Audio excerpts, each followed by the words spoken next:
Hello दोस्तों, मैं आशु Jha Purnia live class में आप सबों का स्वागत करता हूं। आज हम लोग पढ़ेंगे कोऑर्डिनेशन कॉम्प्लेक्स, जो 12th का इनऑर्गेनिक केमिस्ट्री का पार्ट एनसीईआरटी में 9वें चैप्टर में ये दिया गया है। यह एक बहुत इम्पोर्टेंट चैप्टर है जिससे कि हमारे जेईई और नीट में बहुत सारे क्वेश्चन पूछे जाते हैं, तो उसी को आज हम लोग देखेंगे। Coordination chemistry, coordination complex, 12th topic से इनऑर्गेनिक केमिस्ट्री। चलिए देखिए, हमारे केमिस्ट्री में कंपाउंड दो तरह का होता है कोऑर्डिनेशन के पर्पस। एक होता है डबल सॉल्ट, एक डबल सॉल्ट और एक कॉम्प्लेक्स। डबल सॉल्ट किसको कहते हैं? लिखा हुआ है कि those compounds which get dissociated into individual ions on dissolving in aqueous solution. मतलब ये हुआ दोस्तों कि ऐसे बहुत सारे कंपाउंड हैं जिसको जब हम लोग एक्वस सॉल्यूशन में ले जाएंगे, पानी में ले जाएंगे, तो वो अलग अलग आयन में टूट जाता है, इंडिविजुअल आयंस में टूट जाते हैं। ऐसा कोई भी कंपाउंड जो इंडिविजुअल आयन में टूटे उसको हम लोग कहते हैं डबल सॉल्ट। लिखा हुआ है कि those compound which get dissociated into individual ions on dissolving in aqueous solution, जिसका एग्जाम्पल है K2SO4 Al2SO4 whole 3 into 24H2। ये पोटेस एलम का फॉर्मूला है। पोटेस एलम जिसको हम लोग फिटकरी बोलते हैं। जब इसको हम लोग एक्वस सॉल्यूशन में ले जाएंगे, पानी में ले जाएंगे, तो 2K plus SO4 - 2 Al + 3 SO4 - 2, इस तरह से ये अलग आयन में अपने अपने कंपोनेंट में ये डिसोसिएट हो जाएगा, टूट जाएगा, और इसीलिए ये क्या है? Double salt. लेकिन हम लोग को डबल सॉल्ट नहीं पढ़ना है, हम लोग को पढ़ना है कॉम्प्लेक्स कंपाउंड। अब कॉम्प्लेक्स कंपाउंड किसको कहते हैं? लिखा हुआ है कि those compounds which do not gate dissociated into individual ions on dissolving in aqueous solution. ऐसे सारे कंपाउंड जो अपने अलग अलग आयन में नहीं टूटते हैं। कब? जब हम उसको एक्वस सॉल्यूशन में ले जाते हैं, पानी में ले जाने के बाद वो अपने आयंस में नहीं टूटे, तो उसको कहेंगे कोऑर्डिनेशन कॉम्प्लेक्स। तो कंपाउंड दो तरह का है, जो आयन में टूटे वो डबल सॉल्ट है, जो आयन में नहीं टूटे उसको कहते हैं कोऑर्डिनेशन कॉम्प्लेक्स, जिसका कि एग्जांपल लिखा हुआ है K4FeCN होल 6। हम लोग आगे बढ़ते हैं, समझते हैं इसके बारे में थोड़ा सा। अब देखिए, लिखा हुआ है K4FeCN होल 6। यह एक कॉम्प्लेक्स है मित्रों। एक कॉम्प्लेक्स में कौन कौन से कंपोनेंट होते हैं हम उसको देखते हैं। कॉम्प्लेक्स में एक ब्रैकेट होता है इस तरह से, जो आप देख रहे हैं, इसको कहा जाता है कॉम्प्लेक्स स्फीयर। एक ब्रैकेट होता है, उस ब्रैकेट को हम लोग कहते हैं कॉम्प्लेक्स स्फीयर। और उस कॉम्प्लेक्स स्फीयर में दो चीज होता है। एक तो मेटल होगा, कोई कभी Fe हो सकता है, कभी मैंगनीज हो सकता है, कभी कोबाल्ट हो सकता है, कभी निकेल हो सकता है। जनरली वो डी ब्लॉक के मेटल होते हैं, और उस मेटल को कहा जाता है सेंट्रल मेटल। Central metal. और सेंट्रल मेटल कुछ स्पेसीज से घिरे हुए होते हैं। जैसे अगर इसको दिखाया जाए तो यहाँ Fe एक सेंट्रल मेटल है, Fe 6 से घिरा हुआ है।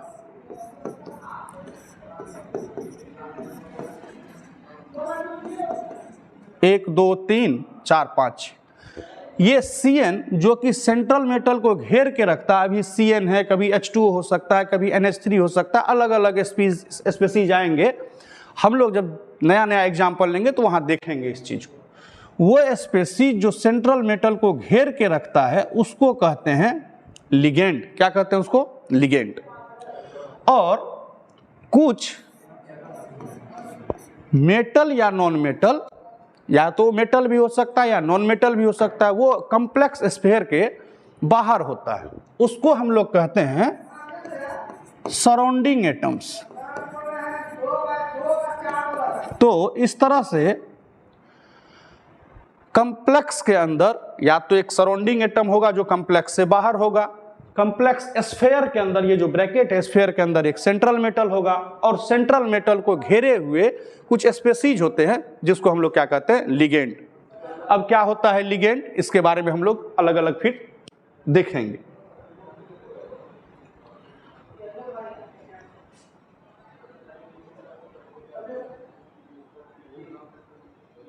चलिए, अब कुछ इंपॉर्टेंट टर्म्स है इस चैप्टर से रिलेटेड।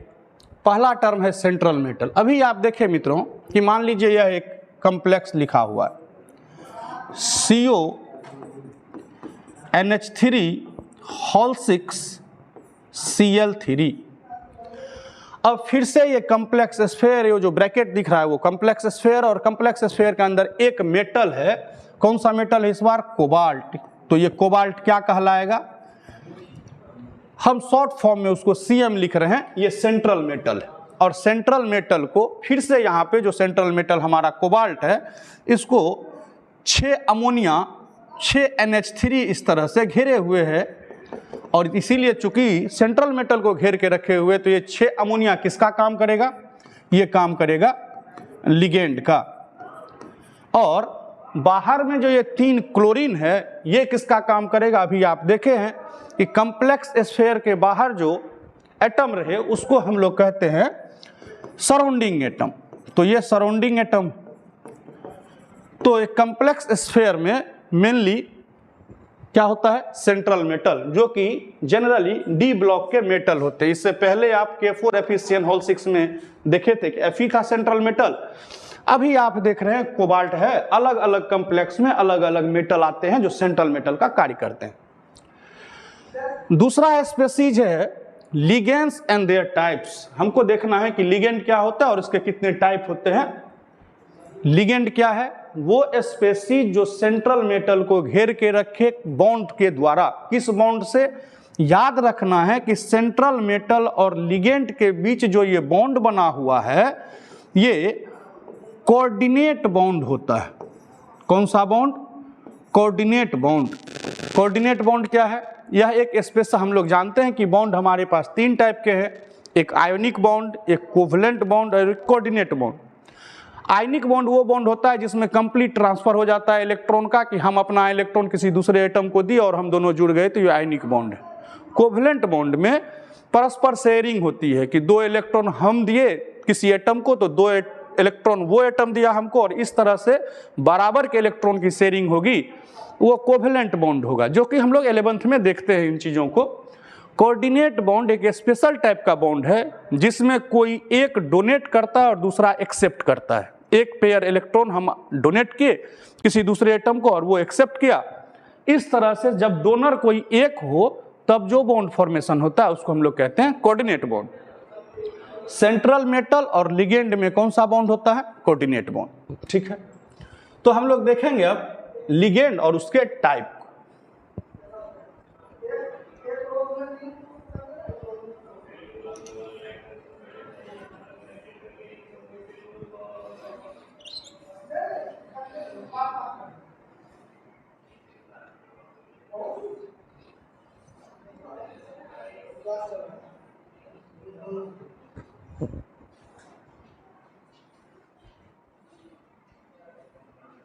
चलिए, ligand.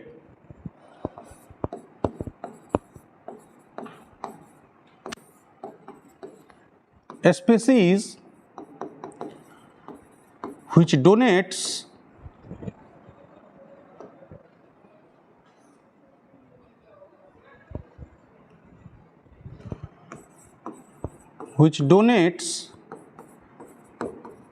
pair of electron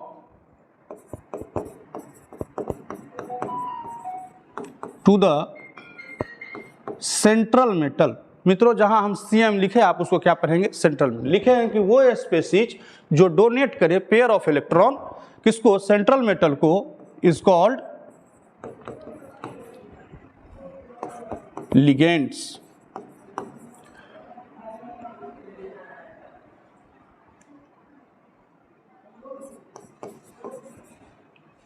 ligand.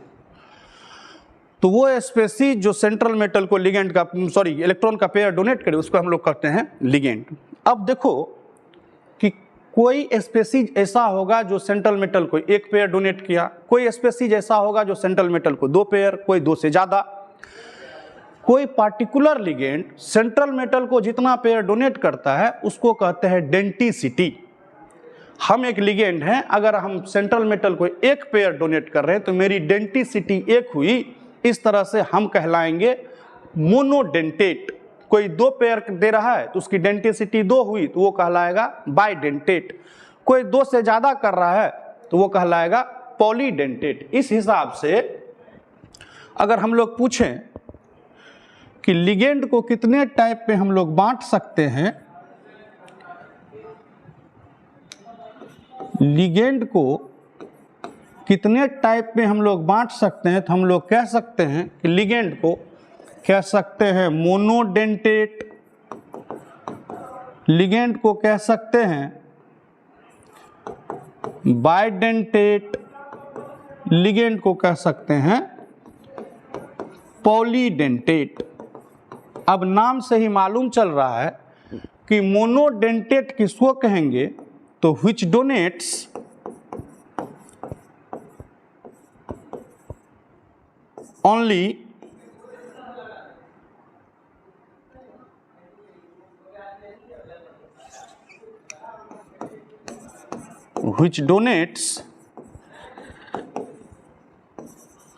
only one pair of electron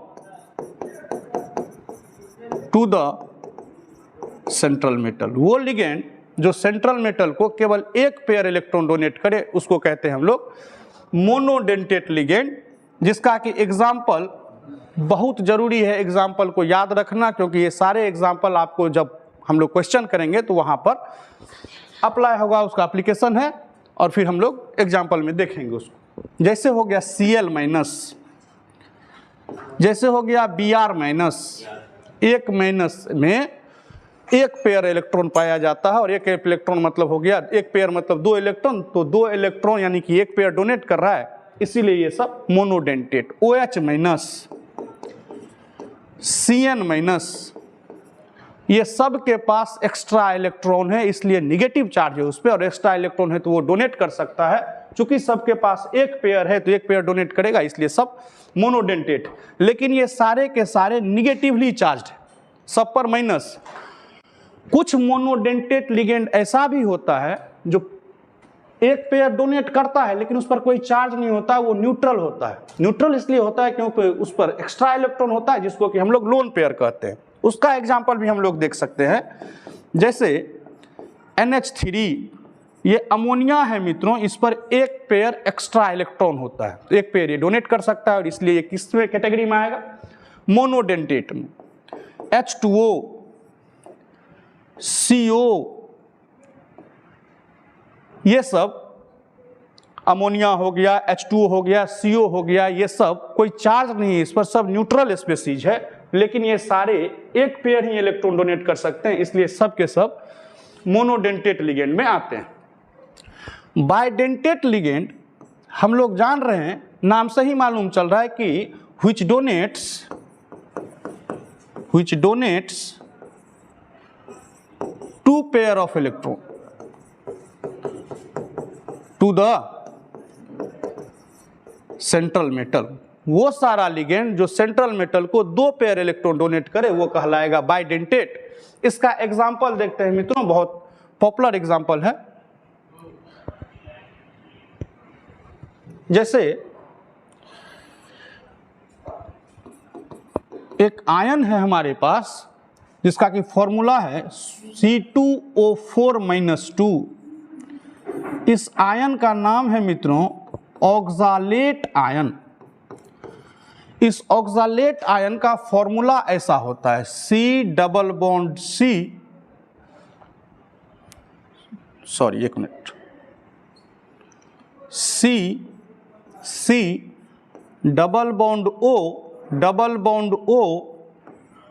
O minus और फिर O माइनस। ये C2 1 2 3 4 O4 और -2 है, एक ऑक्सीजन पर एक माइनस, दूसरे ऑक्सीजन पर दूसरा माइनस, ठीक है। और मान लो कि ये सेंट्रल मेटल है कोई, M से हम लोग सेंट्रल मेटल को दिखा रहे हैं, तो एक पेयर ये ऑक्सीजन अपना डोनेट किया और एक पेयर ये डोनेट ऑक्सीजन किया। इस तरह से एक साथ ऑक्सलेट 2 पेयर डोनेट करता है सेंट्रल मेटल को, इसीलिए ये कैसा लिगेंड होगा? बाइडेंटेट लिगेंड होगा। कैसा होगा? बाइडेंटेट लिगेंड होगा। लेकिन बाइडेंटेट लिगेंड के साथ खासियत है कि जब वो सेंट्रल मेटल को इलेक्ट्रॉन प्रोवाइड करता है तो चूंकि दो तरफ से प्रोवाइड कर रहा है, इसलिए बीच में एक रिंग का फॉर्मेशन करता है। यहां आपको एक रिंग दिख रहा होगा, इस रिंग के फॉर्मेशन होने के कारण, रिंग फॉर्मेशन का केमिस्ट्री में दूसरा नाम है चिलेशन। जहां रिंग बने उसको कहते हैं चिलेशन। चूंकि कोई बाइडेंटेट लिगेंड रिंग का फॉर्मेशन कर लेता है, इसलिए उसको हम लोग चिलेटिंग लिगेंड भी कहते हैं, चिलेटिंग लिगेंड। तो मोनोडेंटेट लिगेंड अभी आप देखे थे, जिसमें कि आपको बताया गया Cl-, Br-, OH-, Cn-, ये सब निगेटिवली चार्ज है, और कुछ न्यूट्रल मोनोडेंटेट बताया गया, जैसे अमोनिया हो गया, H2O हो गया, CO हो गया, ये सब मोनोडेंटेट एक पेयर डोनेट करेगा। फिर हम लोग देख रहे हैं कि वो जो 2 पेयर डोनेट करे सेंट्रल मेटल को, उसको बाइडेंटेट लिगेंड कहते हैं। और उसका पहला एग्जांपल हम लोग देखे ऑक्सलेट आयन, और ऑक्सलेट आयन कैसे 2 पेयर डोनेट करता है उसके फंक्शन को हम लोग देखे। हम लोग दूसरा बाइडेंटेट लिगेंड लेके चल रहे हैं। एक लिगेंड होता है जिसको कहते हैं ईन। ईन इसका शॉर्ट फॉर्म है, इसका पूरा नाम होता है इथेन 1,2 डायमीन। इथेन 1,2 डायमीन, यह भी एक बाइडेंटेट लिगेंड है जो कि 2 पेयर डोनेट करेगा। हम लोग देखते हैं कैसे। स्ट्रक्चर इसका ये है, CH2 NH2 NH2। मित्रों, आप जानते हैं कि ये NH2 अमीन फंक्शनल ग्रुप है, और अमीन फंक्शनल ग्रुप पे एक लोन पेयर होता है। यहां 2 कार्बन है, इसलिए 2 कार्बन के कारण इथेन, और पहले कार्बन पर भी एक अमीन है, दूसरे कार्बन पर भी एक अमीन है, इसलिए 1 2 और 2 अमीन होने के कारण डायमीन। ये स्ट्रक्चर है, इसी को शॉर्ट फॉर्म में कहा जाता है ईन। जहां भी ईन लिखा हुआ रहे आप क्या पढ़ेंगे उसको? Ethane 1,2 diamine. मान लीजिए कि ये सेंट्रल मेटल है, तो इसके पास एक पेयर इलेक्ट्रॉन यहां है, एक पेयर इलेक्ट्रॉन यहां है, तो ये अपना पेयर इसको डोनेट किया, ये भी अपना पेयर इसको डोनेट किया। इस तरह से एक ईन एक साथ 2 पेयर इलेक्ट्रॉन डोनेट करता है सेंट्रल मेटल को, और जो 2 पेयर डोनेट करे उसको हम लोग क्या कहेंगे? तो फिर से आप जान रहे हैं, उसको कहेंगे एक बाइडेंटेट लिगेंड। बाइडेंटेट लिगेंड, ठीक है। और बाइडेंटेट लिगेंड में फिर देख रहे हैं आपकी रिंग का फॉर्मेशन हो रहा है, जैसा कि प्रीवियस आप देखे हैं कि यहाँ पे रिंग का फॉर्मेशन हो रहा था, और रिंग का फॉर्मेशन हो रहा था तो उसको कहते थे चिलेटिंग लिगेंड। तो ये भी 2 तरफ से डोनेट करके एक रिंग का फॉर्मेशन कर रहा है, और रिंग का फॉर्मेशन कर रहा है, तो इसको भी क्या कह सकते हैं? Chelating ligand. कोई भी बाइडेंटेट लिगेंड किस टाइप का लिगेंड होता है? तो 2 पेयर डोनेट करने वाला, और चूंकि रिंग बनाता है इसलिए चिलेटिंग लिगेंड, ठीक है। तो हम लोग लिगेंड के टाइप्स को पढ़ रहे हैं।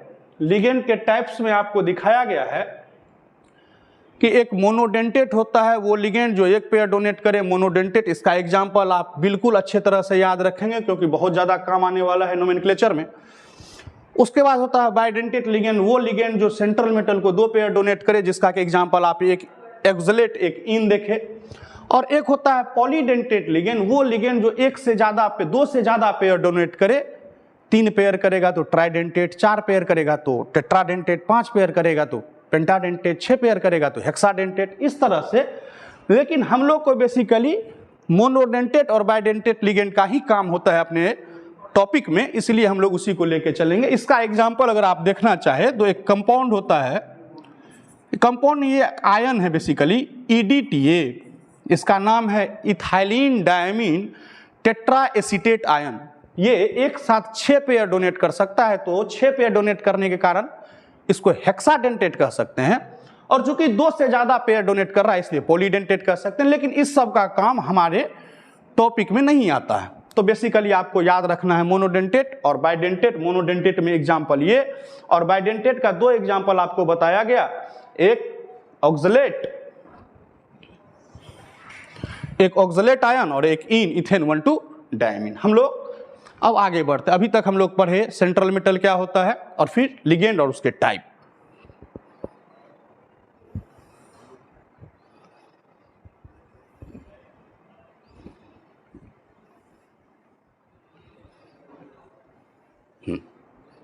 हम लोग देख रहे थे मित्रों, सेंट्रल मेटल हम लोग देख चुके हैं, लिगेंड और उसके टाइप को हम लोग देख चुके हैं। अब हम लोग कॉम्प्लेक्स स्फीयर देख चुके हैं। हम बताए थे कि किसी कॉम्प्लेक्स में वो स्फीयर जिसके अंदर सेंट्रल मेटल और लिगेंड रहता है एक ब्रैकेट के अंदर, उस ब्रैकेट को कहते हैं कॉम्प्लेक्स स्फीयर। इसको देख चुके हैं। अब हम लोग को देखना है coordination number of central metal. ठीक है, हम लोग आगे बढ़ते हैं।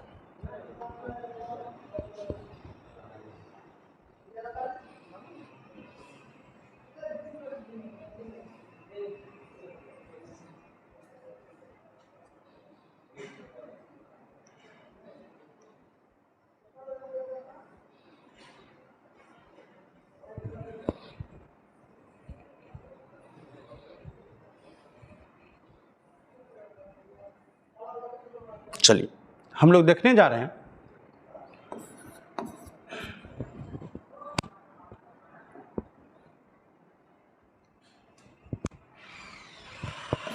Coordination number of central metal. CM मतलब हम आपको बताए हैं बार बार कि क्या पढ़ना है, सेंट्रल मेटल। यानी कि कोऑर्डिनेशन नंबर किसके पास होता है, सेंट्रल मेटल के पास होता है। क्या है वो? ये बेसिकली बहुत ज़्यादा टफ चीज़ नहीं है। ये नंबर ऑफ कोऑर्डिनेट बॉन्ड है formed around the central metal. किसी सेंट्रल मेटल के चारों ओर जितना कोऑर्डिनेट बॉन्ड बने। अभी हम लोग जब डिस्कशन शुरू किए थे तो हम आपको कहे थे कि सेंट्रल मेटल और लिगेंड बेसिकली आपस में किस बॉन्ड से जुड़े हुए होते हैं, कोऑर्डिनेट बॉन्ड से। तो जितना कोऑर्डिनेट बॉन्ड का फॉर्मेशन होता है किसी सेंट्रल मेटल के चारों ओर, वही उसका कहलाता है कोऑर्डिनेशन नंबर। जैसे अभी Fe के चारों ओर हम लोग देख रहे हैं कि 6 Cn इस Fe को घेरे हुए।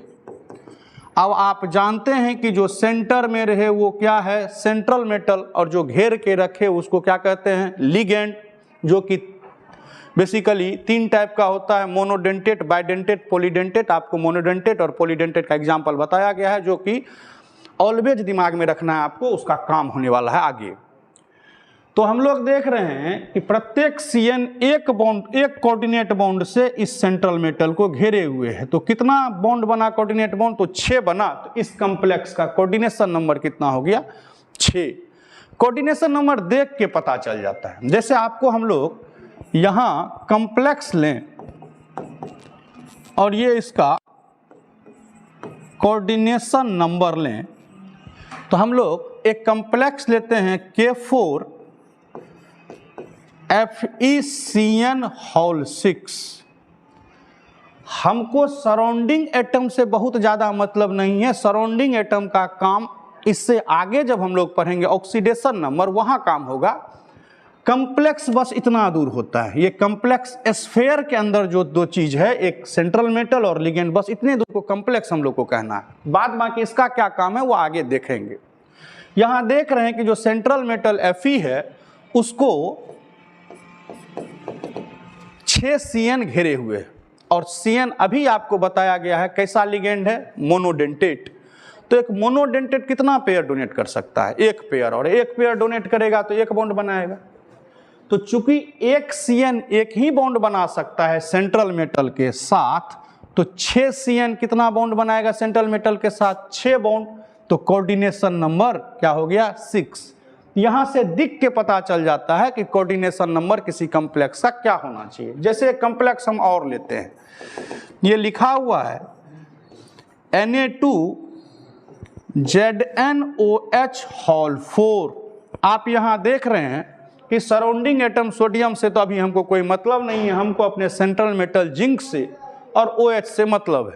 OH भी एक मोनोडेंटेट लिगेंड है चूंकि, तो एक पेयर डोनेट कर सकता है और एक पेयर डोनेट करेगा तो एक बॉन्ड बनाएगा। एक OH अगर एक कोऑर्डिनेट बॉन्ड बनाएगा तो जिंक के चारों ओर 4 OH कितने बॉन्ड बनाएंगे? 4 कोऑर्डिनेट बॉन्ड। तो कितना हो गया कोऑर्डिनेशन नंबर? जितना कोऑर्डिनेट बॉन्ड बने सेंट्रल मेटल के चारों ओर, number of coordinate bond form around the central metal. 4 ligand है तो 4 ही कोऑर्डिनेट बॉन्ड बना सकता है, तो यहाँ कोऑर्डिनेशन नंबर कितना हो गया? 4। हम लोग एक ले रहे हैं कॉम्प्लेक्स CONH3(6Cl3). फिर से अमोनिया मोनोडेंटेट है तो एक भी बॉन्ड बना सकता है। 6 अमोनिया कितना बॉन्ड बनाएगा? 6 बॉन्ड बनाएगा, तो कोऑर्डिनेशन नंबर कितना हो गया? 6 हो गया। लेकिन हम आगे के एग्जाम्पल को थोड़ा सा ध्यान देते हैं। एक कॉम्प्लेक्स लिखा हुआ है Na3AlC2O4(3). मित्रों यहाँ सराउंडिंग एटम है सोडियम, सेंट्रल मेटल है एल्युमिनियम और उसको घेरे हुए है ऑक्सलेट C2O4। अभी आपको बताया गया है कि ऑक्सलेट एक कैसा लिगेंड। आपको अगर पूछा जाए कि कोऑर्डिनेशन नंबर कितना है तो आप तो आदत हो गई देखने की, यहाँ की 6 है तो 6 लिख दो, 4 है तो 4 लिख दो, 6 है तो 6 लिख दो, तो यहाँ आप 3 लिखवा देंगे तुरंत। लेकिन है क्या बात कि ऑक्सलेट एक मोनोडेंटेट लिगेंड नहीं, बाइडेंटेट लिगेंड है। बाइडेंटेट लिगेंड है जो कि कितना पेयर डोनेट करेगा? 2 पेयर। और एक साथ कितना कोऑर्डिनेट बॉन्ड बनाएगा? 2। तो अगर एक ऑक्सलेट 2 बॉन्ड बना रहा है तो 3 ऑक्सलेट कितना बॉन्ड बनाएगा? 6 बॉन्ड। तो हमको तो बॉन्ड गिनना है, हमको तो यहाँ लिगेंड की संख्या गिननी नहीं है। तो 6 बॉन्ड बना सकता है, इसलिए कोऑर्डिनेशन नंबर क्या होगा? 6। तो बेसिकली हम ये कहने का मतलब है कि यहाँ देखे और वहाँ लिखा है, ऐसा एकदम आदत नहीं पकड़ लेना है। हम लोग को लिगेंड के नेचर को एकदम दिमाग में रखना है, जो कौन मोनोडेंटेट और कौन बाइडेंटेट। जैसे अभी एक कॉम्प्लेक्स हम लोग लेते हैं, इस बार आप सही कहेंगे, हमको ऐसा लगता है CON(3)Cl3। इस Cl3 से तो हमको कोई मतलब नहीं है क्योंकि वो सराउंडिंग है, हमको तो इस स्फीयर के अंदर के चीज़ों को देखना है। अब सेंट्रल मेटल कोबाल्ट को 3 इन घेरे हुए है, इथेन 1,2 डायमीन, जो कि बाइडेंटेट है। तो एक इन अगर 2 बॉन्ड बना सकता है बाइडेंटेट होने के कारण, तो 3 इन कितने बॉन्ड बनाएंगे? 6। तो कोऑर्डिनेशन नंबर कितना हो गया? 6। तो बेसिकली लिगेंड्स के नेचर को देखते हुए डिसाइड करना है कि किसी सेंट्रल मेटल के चारों ओर कितना कोऑर्डिनेट बॉन्ड बनेगा, उस हिसाब से आपको कह देना है कि कोऑर्डिनेशन नंबर ये होगा। ठीक। अब हम लोग, आप अगर लिखना चाहे तो इसको लिख सकते हैं, अगर आप इसका इमेज लेना चाहें तो वो ले सकते हैं।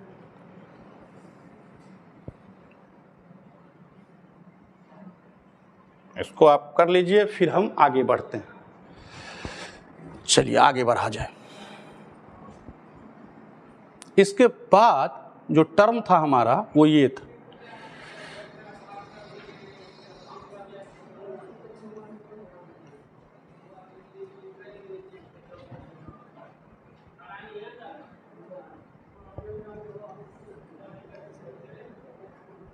चलिए इसके बाद हम लोग अभी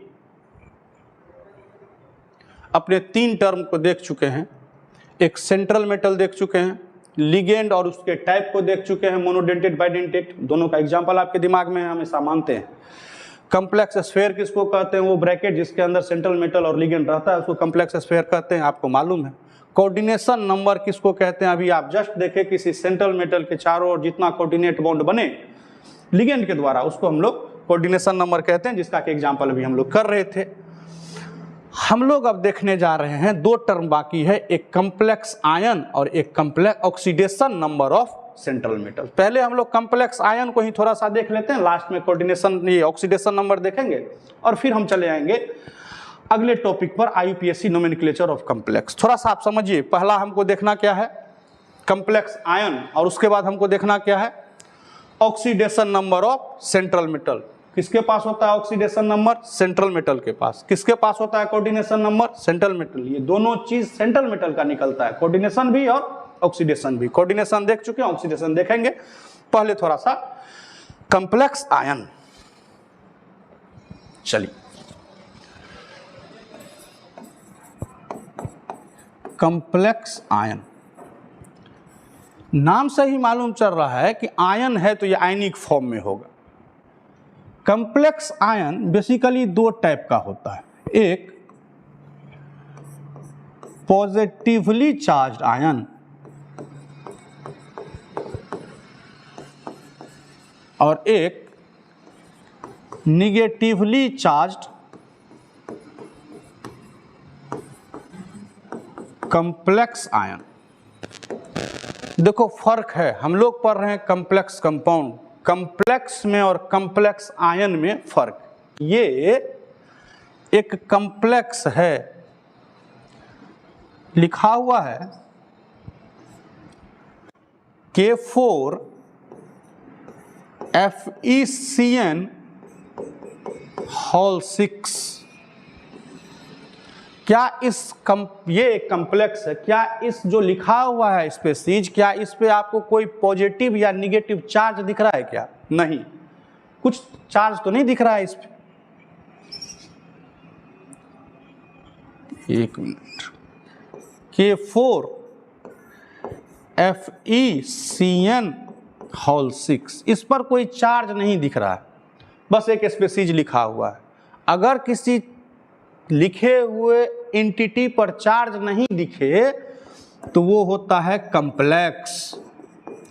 लेकिन अगर किसी तरह का पॉजिटिव या नेगेटिव चार्ज आए तब वो कम्प्लेक्स नहीं है, वो बन जाता है कम्प्लेक्स आयन। जैसे अगर पॉजिटिव चार्ज रहेगा उस आयन पे तो कहेंगे positively charge complex ion, negative charge रहेगा तो निगेटिवली चार्ज। जैसे लिखा हुआ है NiH2O होल 6 + 2। अब देख रहे हैं कि यह एक ऐसा स्पेसीज है जिस पर एक पॉजिटिव चार्ज आ गया है +2। फिर से हम लोग ले सकते हैं, लिखा हुआ है CONH3 होल 6 + 3। अब किस पर प्लस? ये कंफ्यूजन है कि हम अपने मन से यहाँ +2 ले रहे हैं, अपने मन से यहाँ +3 ले रहे हैं। नहीं, अपने मन से नहीं ले रहे हैं।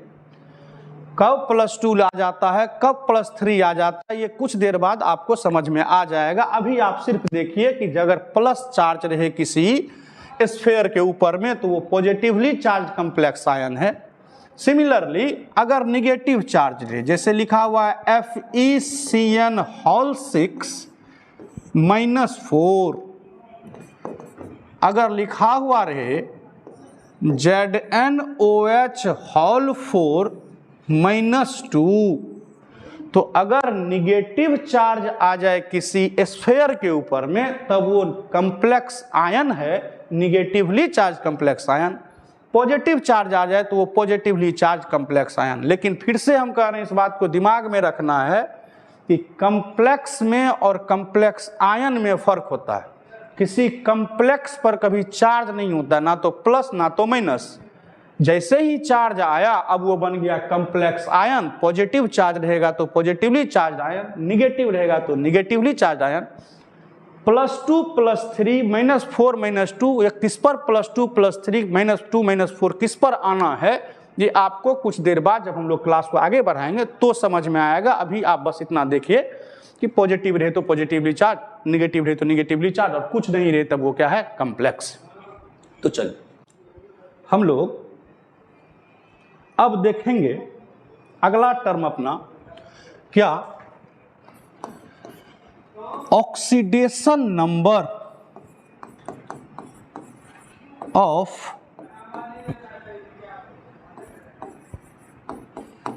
Complex ion.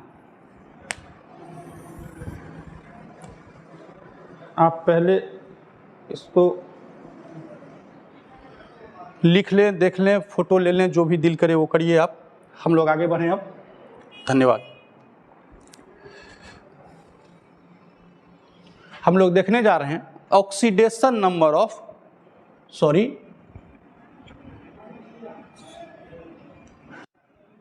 CM मतलब सेंट्रल मेटल।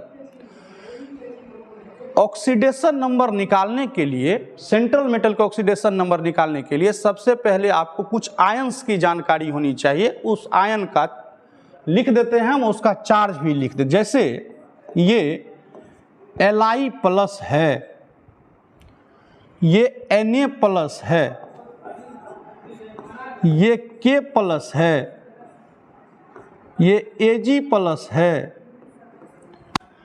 अब आपको मालूम है मित्रों कि lithium, sodium, potassium, silver, Ag ये सब के सब मेटल है, और जब भी कोई मेटल आयन बनाता है तो उसका कोई पर्टिकुलर नाम नहीं होता है, उस मेटल के नाम से ही उसका नाम होता है। जैसे Li प्लस है तो लिथियम आयन, Na प्लस है तो सोडियम आयन। निगेटिव आयन में ऐसा नहीं होता है, Cl है तो वो क्लोरीन एटम है, और Cl माइनस हो गया तो क्लोराइड आयन बन गया, वह कहाँ पे नाम चेंज करता है। लेकिन मेटल अगर आयन बनाए तो वहाँ नाम चेंज नहीं करता है। लिथियम है तो लिथियम आयन, सोडियम है, Na प्लस है तो sodium ion, potassium ion, silver ion, और सब पर चार्ज है +1। आप देख रहे हैं, एकदम इस चार्ज को याद रखना पड़ेगा आपको कोऑर्डिनेशन ऑक्सीडेशन नंबर निकालने के लिए सेंट्रल मेटल का।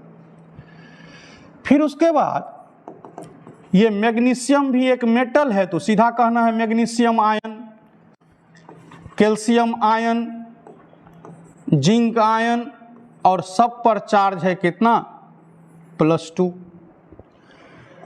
एक मेटल है एल्युमिनियम, इस पर चार्ज है +3। +3 में हम लोग सिर्फ एल्युमिनियम को दिमाग में रखेंगे, ज़्यादा कुछ दिमाग में नहीं रखना, ठीक। तो पॉजिटिव आयन में बस इतना आपको दिमाग में रखना है ऑक्सीडेशन नंबर निकालने के लिए। निगेटिव आयन को हम लोग देख रहे हैं, ये लिखा हुआ है Cl-, और जैसे ही माइनस आया अब इसका नाम हो गया क्लोराइड आयन।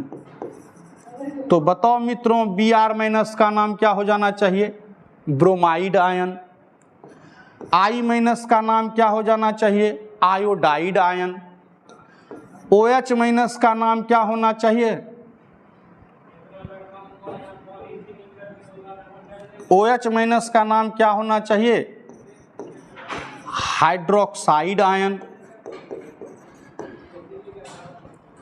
NO3 का नाम क्या होना चाहिए, नाइट्रेट आयन, नाइट्रेट आयन। इस सब पर -1 चार्ज है, इसलिए सब -1 वाले में आप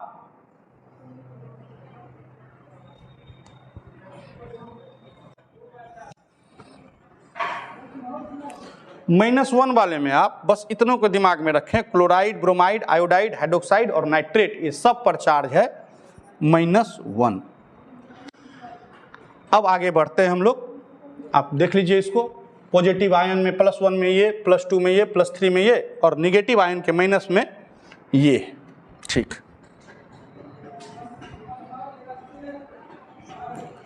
अब एक आयन है SO4-2, इसको कहते हैं सल्फेट आयन, चार्ज है -2। एक आयन है CO3-2, इसका नाम है कार्बोनेट आयन,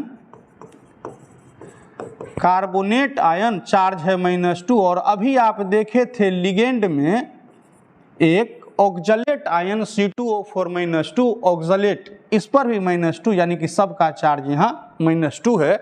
लेकिन ध्यान रखना है कि यहाँ सिर्फ ऑक्सलेट ही एक कैसा लिगेंड है, बाइडेंटेट। ये दोनों बाइडेंटेट में कंसीडर नहीं करते हैं। हमारा बाइडेंटेट लिगेंड कितना याद रखना है, 2, एक ऑक्सलेट और एक इथेन 1,2 डाइम। तो हम आपको चार्ज दिखाए, मेरे समझ से आप इस चार्ज को याद रखेंगे, क्योंकि अभी सब का काम पड़ने वाला है ऑक्सीडेशन नंबर निकालने में। +1, +2, +3 और फिर -1 और -2 में ये तीनों। हम लोग आगे बढ़ते हैं, अब देखते हैं ऑक्सीडेशन नंबर किसको कहते हैं।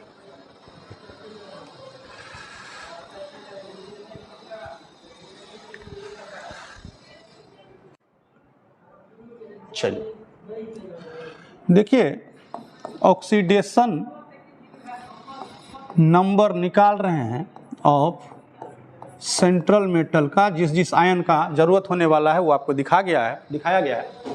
एक फॉर्मूला है कि sum of oxidation of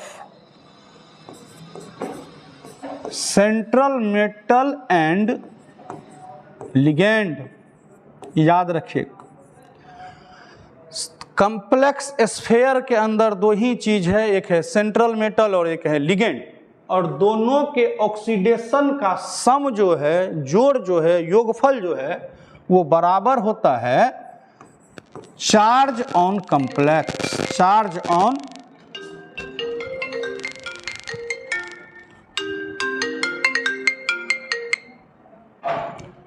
on complex. इस फॉर्मूला को आप एकदम दिमाग में रखेंगे कि sum of oxidation of central metal and ligand वो बराबर हो जाता है किसके, चार्ज ऑन कॉम्प्लेक्स के। हम लोग आगे बढ़ रहे हैं, एक एग्जाम्पल ले रहे हैं K4 FeCN6। मित्रों बताओ यहाँ पर ऑक्सीडेशन किसका निकलेगा? हम हेडिंग पहले लिख दिए हैं कि ऑक्सीडेशन नंबर निकलता है किसका, सेंट्रल मेटल का। और सेंट्रल मेटल है कौन, जो स्फेयर के अंदर रहे, और स्फेयर के अंदर जो मेटल है वो Fe का निकालना है। तो चलिए 4 पोटासियम है, अभी दिखाया गया था आयंस में, एक पोटासियम पर चार्ज होता है +1, तो 4 का हो गया 4 × +1, सबका सम ले रहे हैं क्योंकि सबका सम चार्ज ऑन कॉम्प्लेक्स के बराबर होना है। जिसका नहीं जान रहे हैं, जिसका निकालना है उसका मान लिए x, और अभी आप देखे थे एक Cn पर होता है -1, तो 6 Cn पर 6 × -1 equal to charge on complex. कोई चार्ज तो है नहीं कॉम्प्लेक्स पर, तो हो गया वैल्यू 0, या x बराबर ये 6 माइनस जब ब्रैकेट के उधर जाएगा मित्रों तो ये प्लस में आ जाएगा, और ये +4 जब ब्रैकेट इक्वल टू के उधर जाएगा तो ये माइनस में आ जाएगा। और इस तरह से Fe पर जो चार्ज आया वो कितना आया, +2, यानी कि इस कॉम्प्लेक्स में सेंट्रल मेटल Fe का चार्ज कहिए या उसी को ऑक्सीडेशन कहते हैं, वो कितना आ रहा है, +2। ठीक है, अच्छा एक चीज हम थोड़ा सा और रिकॉल, यहां आपको कुछ आयंस बताए गए थे, पॉजिटिव, +2, +3, -1, -2। एक महत्वपूर्ण जानकारी कि कुछ स्पेसीज जैसे ammonia, H2O, CO, ethane 1,2 diamine, ये सब न्यूट्रल होता है। ये भी काम करता है लिगेंड का, मोनोडेंटेड लिगेंड के रूप में इन तीनों को दिखाए थे, बाइडेंटेड लिगेंड के रूप में ये दिखाए थे, यानी कि इस सब का चार्ज कुछ नहीं होता, न्यूट्रल होता है। कितना लेंगे, 0। इसको भी दिमाग में रखना है कि +1, +2, +3 में कौन है, और उसके बाद -2 में कौन है, और उसके बाद न्यूट्रल किसका है। इस चारों को न्यूट्रल रखना है। ठीक है, तो हम आगे बढ़ते हैं।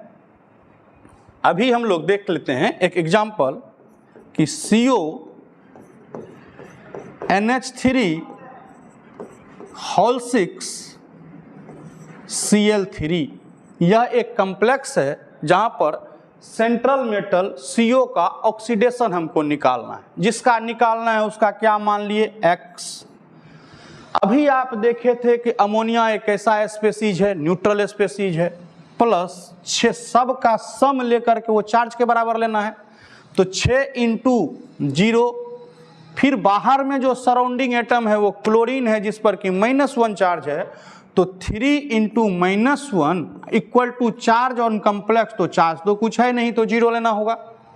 इसीलिए x बराबर ये पूरा टर्म 0 हो गया, और जब ये -3 उधर ले जाएंगे इक्वल के, तो ये आएगा +3, यानी कि इस कॉम्प्लेक्स में कोबाल्ट का ऑक्सीडेशन क्या आ गया, +3। हम लोग 1-2 एग्जाम्पल और कर लेते हैं, सही रहेगा आपके लिए। मान लीजिए लिखा हुआ है COEN होल 3 Cl3, यहाँ पर कोबाल्ट का ऑक्सीडेशन नंबर निकालना है।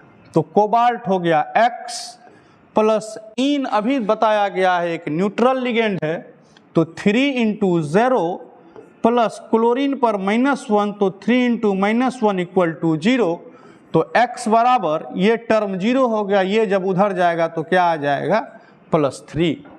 हम लोग एक एग्जाम्पल और ले सकते हैं, NiH2O होल 3 NH3 होल 3। ये बड़ा सुंदर सा कॉम्प्लेक्स एग्जाम्पल हम लिखे हैं मित्रों। यहाँ देखिए कि ना तो इधर कोई सराउंडिंग एटम, जैसे इस कॉम्प्लेक्स में एक सराउंडिंग एटम, इसमें कोई सराउंडिंग एटम नहीं है, और सेंट्रल मेटल है लिगेंड, सेंट्रल मेटल है निकेल, और यहाँ एक साथ दो टाइप का लिगेंड है, एक H2O है और एक अमोनिया है। तो अगर यहाँ पूछा जाए, कॉम्प्लेक्स ऐसे भी हो सकता है जिसमें सिमिलर टाइप का एक ही टाइप का लिगेंड हो, कॉम्प्लेक्स ऐसा भी हो सकता है जिसमें एक से ज्यादा टाइप का लिगेंड हो, जैसा यहाँ है। अब हमको इसका ऑक्सीडेशन निकालना है, तो X H2O न्यूट्रल है तो 3 × 0 प्लस 3 × अमोनिया भी न्यूट्रल है तो 0 equal to charge on complex 0, तो इसलिए X बराबर 0, यानी कि निकेल इस कॉम्प्लेक्स में 0 ऑक्सीडेशन स्टेट में है। तो हम लोग इस तरह से अगर आयन हमको याद हो तो किसी भी कॉम्प्लेक्स का ऑक्सीडेशन नंबर हम लोग निकाल सकते हैं। कुछ कॉम्प्लेक्स आयन का ऑक्सीडेशन नंबर हम लोग देख लेते हैं। जैसे लिखा हुआ है FeCN होल 6 -4।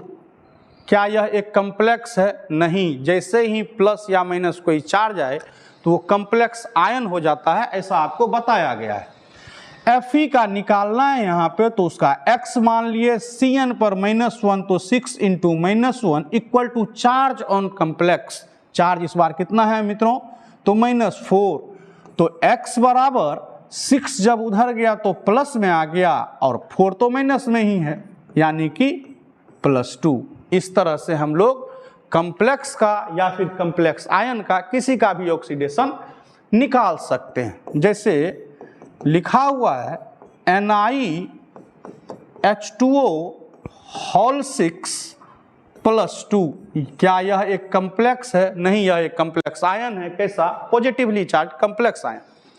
निकेल का निकालना है, X माने 6 × 0 इक्वल टू +2, तो X बराबर फिर वैल्यू क्या आ जाएगा? +2। निकेल अपने +2 स्टेट में है ये इस कॉम्प्लेक्स में। एक एग्जांपल और लेते हैं।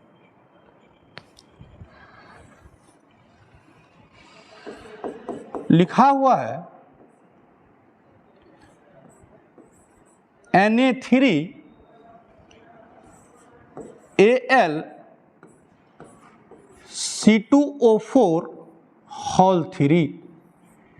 क्या यह एक कॉम्प्लेक्स है या कॉम्प्लेक्स आयन है? जैसे ही चार्ज आ जाए तो वो कॉम्प्लेक्स आयन होता है, कोई चार्ज नहीं है तो यह एक कॉम्प्लेक्स है। यहाँ सेंट्रल मेटल है एल्युमिनियम, जिसका कि हमको ऑक्सीडेशन निकालना है। तो सोडियम पर अभी लिखाया गया है कितना चार्ज? लिथियम पर +1, सोडियम पर +1, तो 3 × +1। एल्युमिनियम का मानेंगे X, और ऑक्सलेट अभी फार्मूला लिखाया गया था मित्रों C2O4 -2। तो एक ऑक्सलेट पर -2 तो 3 है, तो 3 × -2 equal to charge on complex, तो कुछ नहीं तो 0 लिए। तो X बराबर ये 3 जब 6 है तो -6 को उधर ले गए तो +6 आ गया, और +3 को जब उधर ले गए तो -3 हो गया, आ गया कितना? +3। इस तरह से हम लोग किसी भी कॉम्प्लेक्स हो या कॉम्प्लेक्स आयन हो उसके ऑक्सीडेशन नंबर को निकाल सकते हैं। तो आज जो हम लोग पढ़े हैं बेसिकली कॉम्प्लेक्स कंपाउंड को शुरू किया, आपको बताया गया कि कंपाउंड दो तरह के होते हैं, एक डबल सॉल्ट, एक कॉम्प्लेक्स। वो जो डिसोसिएट हो जाए इंडिविजुअल आयंस में उसको कहते हैं डबल सॉल्ट। जो डिसोसिएट नहीं करे पानी में जाकर के उसको कहते हैं कॉम्प्लेक्स। कॉम्प्लेक्स के अंदर कुछ टर्म्स हम लोग पढ़े, जिसमें पढ़े कॉम्प्लेक्स स्फेयर। किसी कॉम्प्लेक्स के में जो इस तरह का ब्रैकेट होता है उसको स्फेयर कहते हैं। फिर पढ़े सेंट्रल मेटल। किसी कॉम्प्लेक्स के अंदर जो एक मेटल होता है उसको सेंट्रल मेटल कहते हैं, और जिसको घेरे हुए रहता है सेंट्रल मेटल को कोई स्पेसीज, उसको क्या कहते हैं? लिगेंड। लिगेंड बेसिकली 3 टाइप का होता है, मोनोडेंटेड, बाइडेंटेड, पॉलीडेंटेड। मोनोडेंटेड वो लिगेंड है जो एक पेयर डोनेट करे, जिसका कि एग्जांपल लिखाया गया है आपको Cl-, Br-, OH-, Cn-, और ये सब न्यूट्रल में NH3H2O, आप याद रखेंगे इसको। बाइडेंटेड में आपको लिखाया गया है जो 2 पेयर डोनेट करे, जैसा कि ऑक्सलेट आयन और इन इथेन 1,2 डायमीन। चूंकि बाइडेंटेड लिगेंड 2 पेयर डोनेट करके रिंग का फॉर्मेशन करता है तो उसी को चिलेटिंग लिगेंड कहते हैं, जो कि आपको समझाया गया है। और उसके बाद आपको बताया गया कि कोऑर्डिनेशन नंबर और ऑक्सीडेशन नंबर क्या होता है। तो सेंट्रल मेटल के चारों ओर जितने कोऑर्डिनेट बॉन्ड बनाता है कोई लिगेंड, उसको कोऑर्डिनेशन नंबर कहते हैं, जो कि दिख करके पता चल जाता है। ऑक्सीडेशन नंबर निकालने के लिए कुछ आयंस हमारी मेमोरी में होनी चाहिए, जो कि आयन हम आपको लिखा दिए हैं। उससे आप किसी भी सेंट्रल मेटल के ऑक्सीडेशन नंबर को निकाल सकते हैं। हम लोग अगले क्लास में कॉम्प्लेक्स कंपाउंड के नोमेनक्लेचर को पढ़ेंगे, जो कि बहुत ज़्यादा जरूरी, बहुत मार्क्स ओरिएंटिंग टॉपिक है। आपके जेई में, आपके नीट में, किसी भी वहाँ से बहुत अच्छे अच्छे क्वेश्चन हर साल रहता है। तो हम कोशिश करेंगे कि आप ये सारा चीज़ अच्छे से मेमोरी दिमाग में लेकर के बढ़िया से याद करके आएँ, और अगले क्लास में जब हम लोग लेंगे तो कॉम्प्लेक्स कंपाउंड के नोमेनक्लेचर को हम लोग देखेंगे। धन्यवाद, प्रणाम।